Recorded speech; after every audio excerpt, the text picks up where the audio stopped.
Dès qu'il s'agit d'utiliser l'art contemporain pour revisiter la compréhension que l'on a du monde, le BPS 22, l'espace muséal de la province de Hainaut, est toujours le premier à répondre présent.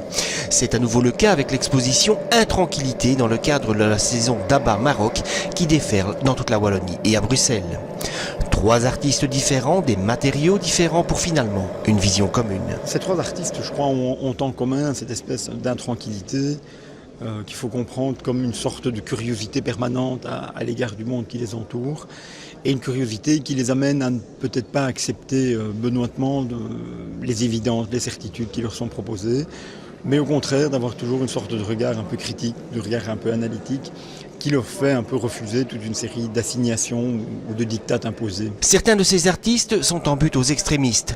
Ça a encore été le cas récemment à Toulouse où une œuvre de Mounir Fatmi a été retirée d'un festival parce que jugée offensante pour la religion.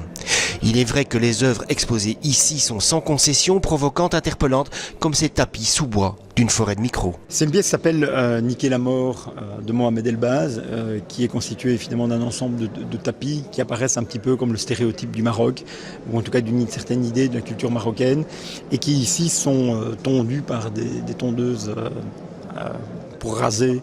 Et c'est l'idée un petit peu que l'artiste sort justement des motifs, des patterns, des assignations identitaires, des comportements qu'il devrait avoir parce qu'il est comme ça, et qui au contraire va essayer d'aller au fond des choses et de gratter derrière un petit peu, derrière ses apparences. Aller au-delà des apparences, c'est possible jusqu'au 16 décembre 2012 au BPS 22.